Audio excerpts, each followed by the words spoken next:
राहुल गांधी जी, ये है बहुजनों का इतिहास। और बहुजनों की सरकार आने के बाद जो इतिहास स्थापित किया गया, जिसे जिंदा किया गया, मान्यवर कांतीराम स्मारक स्थल, जिस वीआईपी रोड से आप निकलते होंगे जब कभी लखनऊ आते होंगे, ये वही वीआईपी रोड है। और उसी वीआईपी रोड पे ये मान्यवर कांतीराम साहब का स्मारक स्थल बनाया गया है। और अगर आप बहुजनों के इतिहास से इतना ज्यादा अगर आपको चिंता होती, बहुजनों के इतिहास को और जानने की इतनी ज्यादा ललक होती, तो कहीं ना कहीं आप इस बहुजनों के इतिहास को जरूर पढ़ते और जरूर देखते। मैं आपको पूरा इतिहास दिखाने की कोशिश करूंगा। बहुजन इतिहास को सिर्फ किताबों तक सीमित रखने की कोशिश नहीं की गई, इस इतिहास को जिंदा करने की कोशिश की गई। और वो जीता जागता इतिहास लखनऊ, नोएडा जैसे शहरों में स्थापित है, जिसे बसपा की सरकार में स्थापित किया गया। आप राहुल गांधी कह रहे हैं उन्होंने बहुजनों का इतिहास नहीं पढ़ा, राहुल गांधी को बहुजनों का इतिहास नहीं दिखा। तो आज हम यहाँ पर हाजिर हैं राहुल गांधी को बहुजनों के इतिहास को पढ़ाने, समझाने और दिखाने के लिए। नमस्कार, मैं अनुज कुमार, आप देख रहे हैं जनपथ लाइव।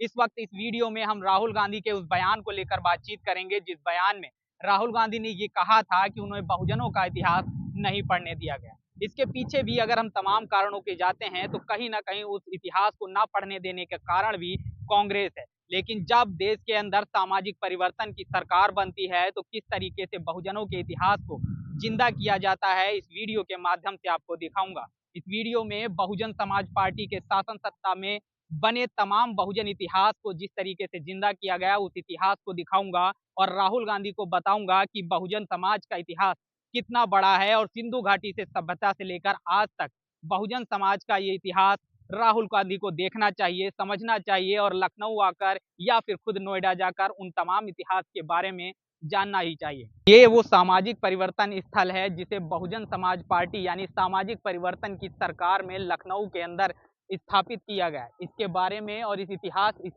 के बारे में राहुल गांधी को पढ़ाएंगे और बताएंगे कि किस तरीके से जब सामाजिक परिवर्तन की सरकारें देश में बनती हैं तो बहुजनों के इतिहास को स्थापित किया जाता है। स्थल का मुख्य परिसर स्थल है। अब राहुल गांधी को दिखाएंगे कि जिस इतिहास को आप किताबों में ढूंढ रहे हैं उसे कैसे जमीन पर उतारा जाता है। और जब इस देश में बहुजन समाज की सामाजिक परिवर्तन की सरकारें बनी हैं तो उन्होंने इस तरीके से बहुजन समाज के इतिहास को स्थापित किया है और वो करके दिखाया है। आप किताब में बनाए गए, छापे गए तमाम इतिहास को मिटा सकते हैं, फाड़ सकते हैं और उसे गायब कर सकते हैं, लेकिन जमीनी स्तर पर इस तरीके से बनाए गए तमाम इतिहास को ना तो मिटाया जा सकता है, ना ही फाड़ा जा सकता है। क्योंकि इतिहास को स्थापित करते हुए सबसे पहले आपको ये भित्ति चित्र देखने चाहिए और इन भित्ति चित्रों को देखकर आपको अंदाजा लग जाना चाहिए कि ये इतिहास बहुजनों का इतिहास है। सबसे पहले सामने अगर देखेंगे एक आलीशान बाबा साहब भीमराव अंबेडकर की जो प्रतिमा है सामने लगी हुई है, जो ये सीधे तौर पर बाबा साहब के इतिहास, उनके द्वारा लिखी गई तमाम पुस्तकों के इतिहास को बयां करती है। साथ ही साथ इस गैलरी में बाबा साहब के जीवन से जुड़ी हुई तमाम तस्वीरों को यहाँ पर रखा गया है ताकि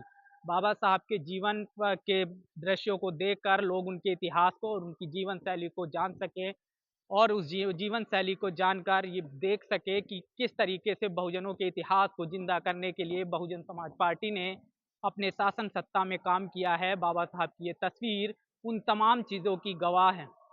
ये तस्वीरें बाबा साहब भीमराव अंबेडकर के जीवन से जुड़ी हुई तमाम तस्वीरें हैं जिन्हें यहाँ पर अंगीकृत किया गया।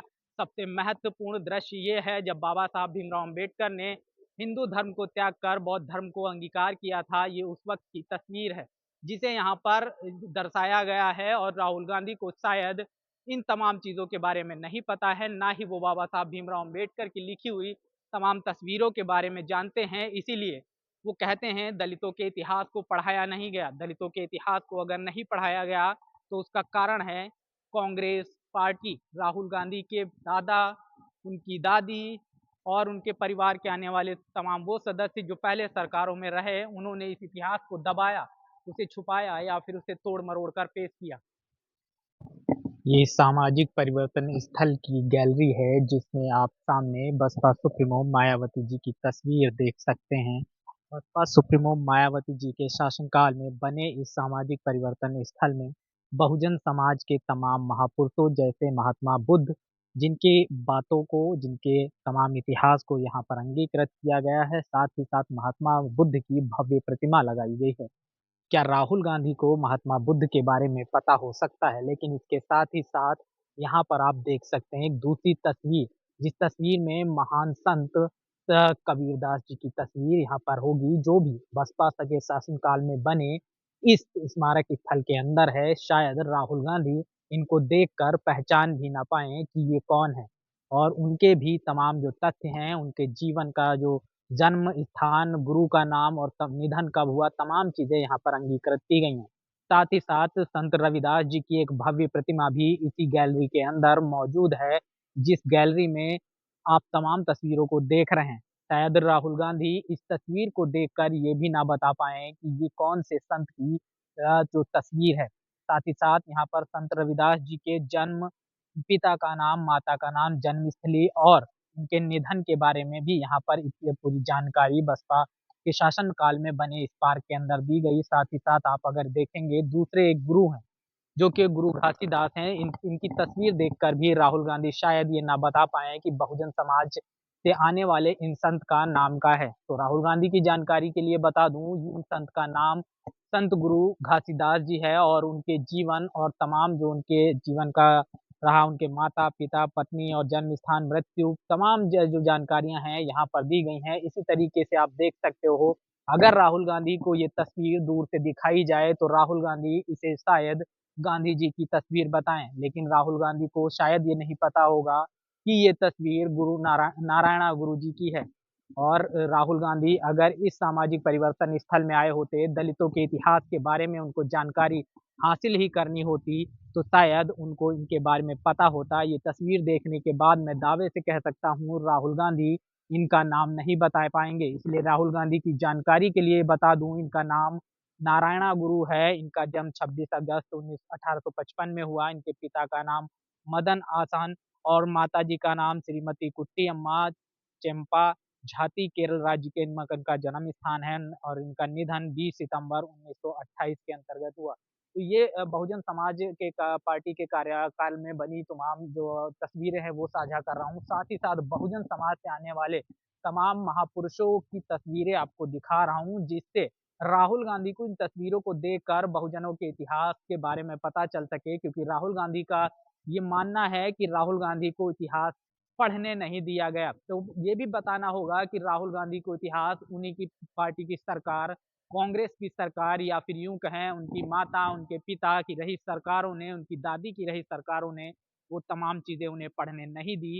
ये सामने भव्य तस्वीर आप देख रहे होंगे, इसको तो राहुल गांधी जी जानते ही होंगे कि ये बसपा सुप्रीमो मायावती जी की तस्वीर है और मायावती जी के शासन में बने इस भव्य जो गैलरी जो है सामाजिक परिवर्तन के स्थल के अंदर, उसमें तमाम तस्वीरें हैं जिन्हें वो देख सकते हैं और पहचान सकते हैं। बाबा साहब भीमराव अंबेडकर की तस्वीर, उनके बारे में लिखे गए तमाम तथ्यों को यहाँ पर बताया गया है, दिखाया गया है, तमाम तथ्य यहाँ पर मौजूद हैं। और इसके साथ ही साथ बाबा साहब भीमराव अंबेडकर की ये तस्वीर और बाबा साहब भीमराव अंबेडकर का जन्म, पिता का नाम, माता का नाम, तमाम जानकारी इस पार्क के स्थल में मौजूद है। सामने दिखने वाली जो तस्वीर है, दूर से देखकर शायद राहुल गांधी को ना पता चले ये बहुजन समाज के कौन से योद्धा हैं, तो इनका नाम बिरसा मुंडा है। और बिरसा मुंडा जी का जिस तरीके से जो जन्म है, वो किस झारखंड में हुआ, रांची के करीब में उलिहातू जो है जगह वहाँ पर। तो इस बात को भी राहुल गांधी को जानकारी ले लेनी चाहिए और बहुजनों का इतिहास कितना भव्य है और कब से चल रहा है, ये राहुल गांधी को जानना चाहिए।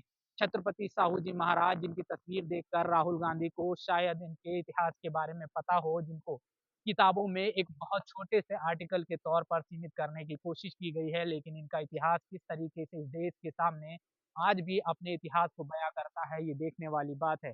इनकी तस्वीर स्थापित करने के साथ ही साथ यहाँ पर उनके जीवन से संबंधित तमाम जानकारियाँ यहाँ पर लिखी गई हैं और बताई गई हैं। साथ ही साथ इधर आप देखेंगे महात्मा ज्योतिबा फुले की भी एक बड़ी तस्वीर यहाँ पर लगाई गई है और महात्मा ज्योतिबा फुले के इतिहास, उनके बारे की तमाम जानकारी यहाँ पर देख सकते हैं आप। छत्रपति साहू जी के महाराज के जीवन की तमाम जानकारी ये लिखी गई है। राहुल गांधी को यहाँ आना चाहिए और इस इतिहास के बारे में पढ़कर जानकारी ले लेनी चाहिए, जिस इतिहास को कहीं न कहीं सीमित करने की कोशिश इसी कांग्रेस जैसी सरकार ने कहा। जब इन तमाम भव्य तस्वीरों का निर्माण किया जा रहा था, इस भव्य पार्क का निर्माण किया जा रहा था, तब यही कांग्रेस की सरकार, यही राहुल गांधी कहते थे कि ये जनता के पैसे का दुरुपयोग है और तमाम आरोप लगा रहे थे और पार्क बनवाने वाली बहुजन समाज पार्टी पर इस तरीके के तमाम आरोप लगा रहे थे कि उसने भ्रष्टाचार जैसे तमाम आरोप लगाए और ये कहा कि जनता के पैसे की बर्बादी कर रही है।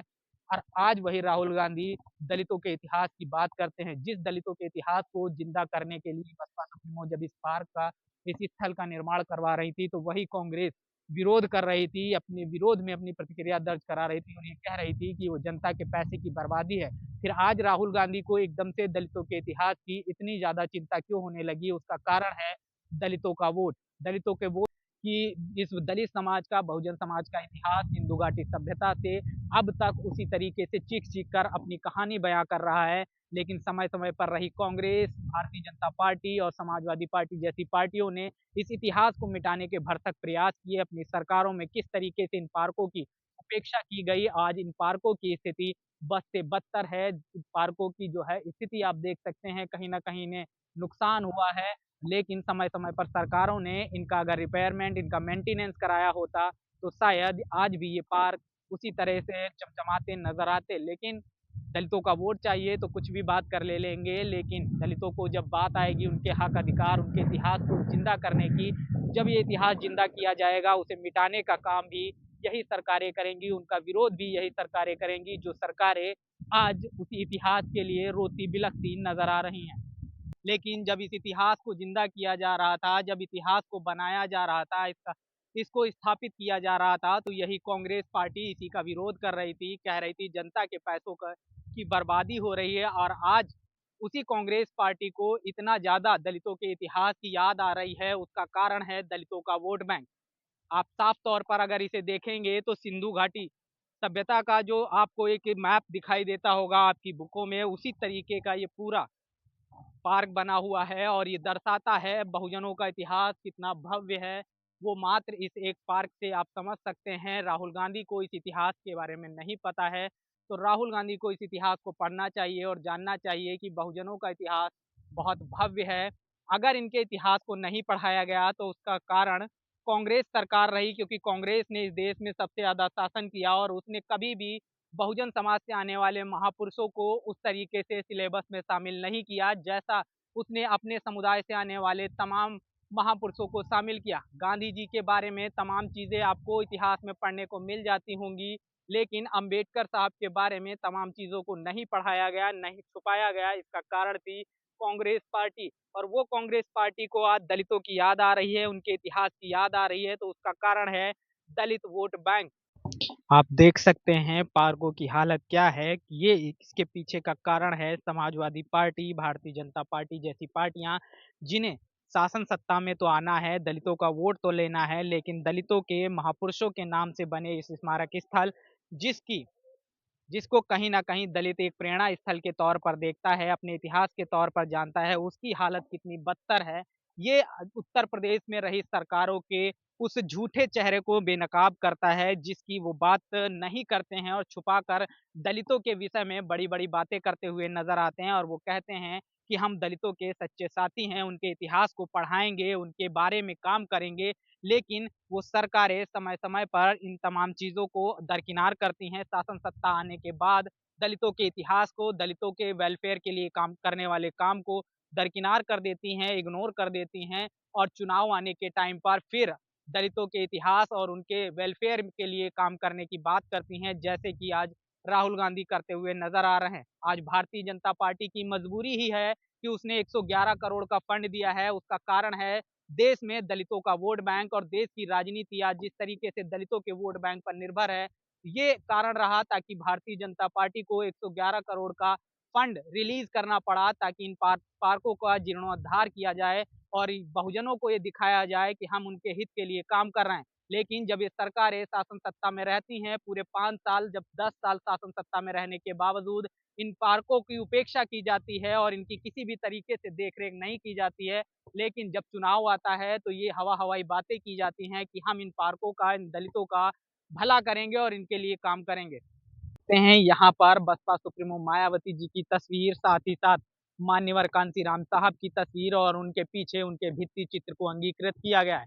उसके आगे आप देखेंगे बाबा साहब डॉक्टर भीमराव अम्बेडकर की जो स्टैचू है उसको भी बनाया गया है, और दीवार पर बाबा साहब भीमराव अम्बेडकर का पुस्तक लिखते हुए का एक भित्ति चित्र बनाया गया है, और उस भित्ति चित्र पर तमाम जो बाबा साहब के जो उपदेश रहे लिखे गए हैं वो लिखे गए हैं। राहुल गांधी को अगर बहुजनों के इतिहास को पढ़ना है तो बाबा साहब की गैलरी में 50,000 से ज़्यादा किताबें थीं, जिनमें अब बहुत सारी ऐसी किताबें हैं जिन्हें बाबा साहब भीमराव अंबेडकर ने लिखा था। राहुल गांधी चाहें तो बाबा साहब की लिखी हुई किताबों को पढ़कर बहुजन समाज के इतिहास को पढ़ सकते हैं।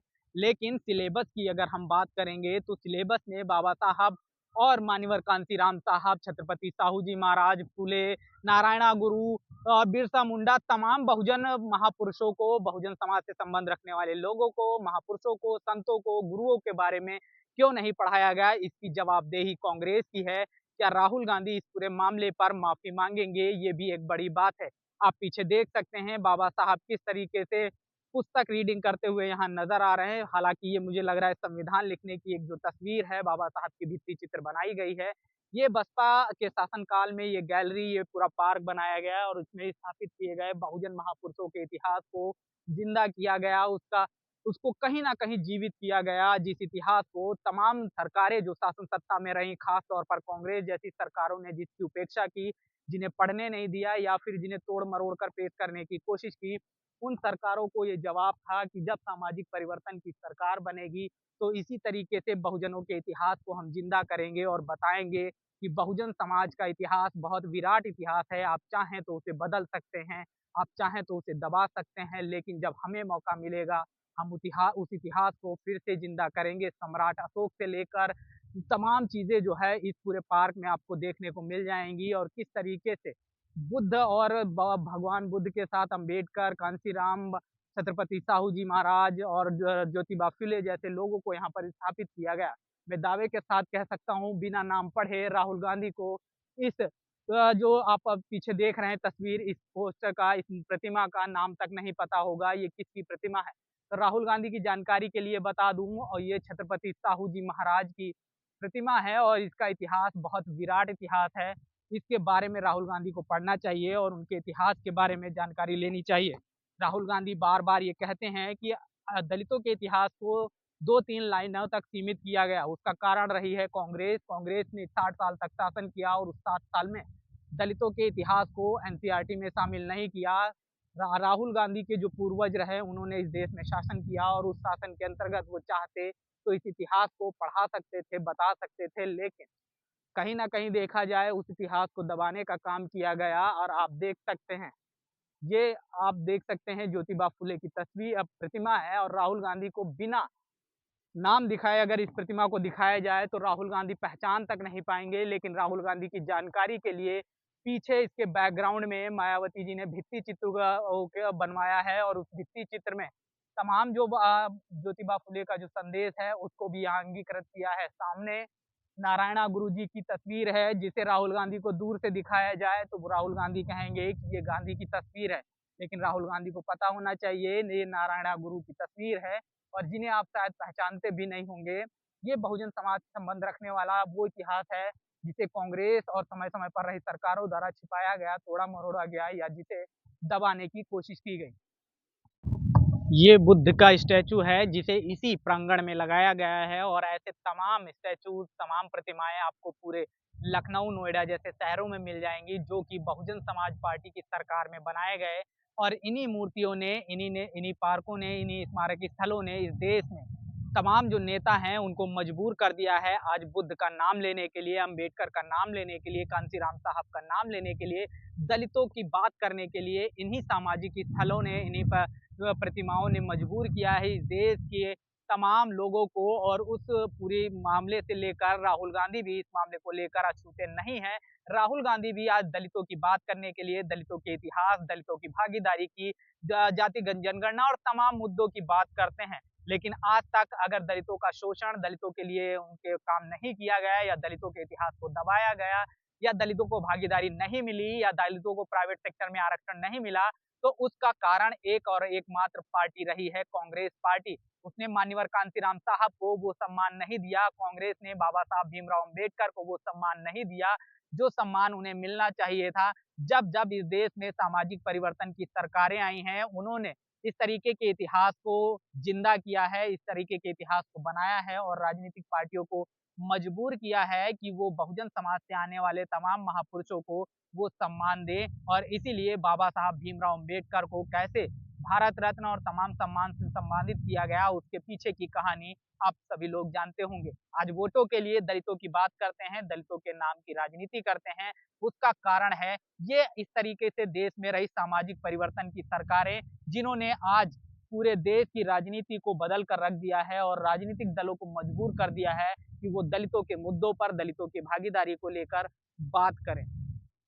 तो ये पूरा वीडियो, जिस वीडियो में बहुजन समाज के इतिहास को, जिसे सामाजिक परिवर्तन की जब सरकार बनी, यानी कि बहुजन समाज पार्टी की सरकार बनी, उसने किसी भी तरीके की गोलमोल बातें किए बिना इस देश में बहुजन समाज के इतिहास को पुनर्जीवित किया और उसे बताया कि इस देश की सरकारें अगर बहुजन समाज के इतिहास को दबाने का काम करेंगी, उसे तोड़ मरोड़ कर पेश करने का काम करेंगी, तो हम इसी तरीके से बहुजन समाज के इस इतिहास को जिंदा करेंगे और जिंदा करके ये दिखाएंगे कि बहुजन समाज का इतिहास सिंधु घाटी सभ्यता, सम्राट अशोक से होते हुए आज के दौर में बसपा के शासनकाल तक है। और बहुजन समाज का ये इतिहास बहुत ही भव्य इतिहास है, जिसे राहुल गांधी को पढ़ना चाहिए और जानना चाहिए कि दलितों के जिस इतिहास की आप बात कर रहे हैं वो इतिहास बहुत भव्य है, लेकिन उस इतिहास को अगर किसी ने दबाने का काम किया है तो वो काम किया है सब भारत देश की एकमात्र राजनीतिक पार्टी, वो पार्टी थी कांग्रेस। कांग्रेस ने इस देश में बहुजनों के इतिहास को तोड़ मरोड़ कर पेश किया। सब्जेक्ट में यानी कि एनसीईआरटी की किताबों में, सिलेबस में इस बहुजन समाज के महापुरुषों को, उनके बताए और लिखी गई तमाम किताबों को शामिल ना करना कांग्रेस का एक बड़ा षड्यंत्र था। और जिस षड्यंत्र पर अब पर्दा डालते हुए राहुल गांधी कह रहे हैं कि दलितों के इतिहास को पढ़ाया नहीं गया। बड़ा सवाल वही है, अगर राहुल गांधी को ये इतिहास समझ में आ गया हो तो राहुल गांधी को अपने पूर्वजों के किए पर माफी मांगनी चाहिए, दलितों से माफी मांगनी चाहिए और उनको ये स्वीकार करना चाहिए कि दलितों को इतिहास को तोड़ मरोड़ कर या उसे छुपाने का अगर कोई काम किया है तो वो राहुल गांधी के पूर्वजों ने किया है। अब देखना ये होगा क्या राहुल गांधी इस बहुजनों के इतिहास को पढ़ने के लिए लखनऊ या नोएडा जैसे अंबेडकर पार्क और स्मारकों में जाएंगे। क्या वो इस देश में बहुजनों के इतिहास को दबाने और उन पर ना पढ़ाए जाने के लिए अपनी पार्टी की तरफ से, अपने पूर्वजों की तरफ से, अपने पूरे देश के दलितों से माफी मांगेंगे, या फिर इसी तरीके की गोलमोल बातें करके दलितों को दिग्भ्रमित करते रहेंगे और ये कहते रहेंगे कि हम दलितों की राजनीति करेंगे, दलितों की बात करेंगे, लेकिन दलितों के तमाम मुद्दों पर, तमाम चीज़ों को छुपाया जाएगा। क्या राहुल गांधी जी ये वादा करेंगे कि इस देश में जहाँ जहाँ कांग्रेस की सरकारें हैं वहाँ इसी तरीके से बहुजन इतिहास को स्थापित और जीवित किया जाएगा, जैसा कि उत्तर प्रदेश की सरकार ने, बसपा सुप्रीमो की सरकार ने किया? क्या राहुल गांधी जी इस बात को स्वीकारेंगे? क्या उन राज्यों में राज्य शिक्षा नीति के तहत बहुजन समाज के तमाम महापुरुषों, बाबा साहब की तमाम किताबों और तमाम सिलेबस को शामिल किया जाएगा? क्या इसको लेकर राहुल गांधी कोई वादा करेंगे? क्या बात कोई करेंगे? लेकिन नहीं, लेकिन उनको वोट चाहिए दलितों की, तो हर मुद्दे पर दलित दलित करते रहेंगे और दलित दलित करने से शायद राहुल गांधी को लगता हो कि दलित इतना बेवकूफ़ है कि मात्र दलित दलित करने से आपको वोट दे देगा। तो राहुल गांधी को इस बात को भूल जाना चाहिए। इस देश का दलित बहुत ज़्यादा जागरूक हो चुका है, उसने सामाजिक परिवर्तन की सरकारों को देखा है, अपने साथ हुए दमन को देखा है। वो अब दिग्भ्रमित होने वाला नहीं है, लेकिन अब वो दिग्भ्रमित नहीं होगा। बाकी इस खबर को लेकर आपका क्या मानना है, क्या सोचना है, कमेंट में ज़रूर बताइएगा और राहुल गांधी तक इस वीडियो को ज़रूर पहुंचा दीजिएगा, ताकि राहुल गांधी इस देश में बहुजनों के इतिहास को जान सकें और बहुजनों के इतिहास को पढ़ने के लिए ऐसे सामाजिक परिवर्तन स्थलों पर, ऐसे पार्कों और स्मारकों में जाएं और जिन राज्यों में उनकी सरकार है वहाँ पर इस तरीके के स्मारकों, ऐसे पार्कों का स्थापना करवाएं। साथ ही साथ राज्य शिक्षा नीति के तहत अपनी राज्यों की सरकारों में वो इस दलित समाज के इतिहास को शामिल करवाने की भी बात करें। सिर्फ हवा हवाई बातें करने से कुछ भी नहीं होगा और हवा हवाई बातें करने से दलित दिग्भ्रमित भी होने वाला नहीं है। ये राहुल गांधी को समझ लेना चाहिए, जान लेना चाहिए। आपका क्या मानना है कमेंट में ज़रूर बताइएगा। बाकी बने रहिएगा जनपथ लाइव के साथ। मिलेंगे दूसरी वीडियो में, तब तक के लिए धन्यवाद।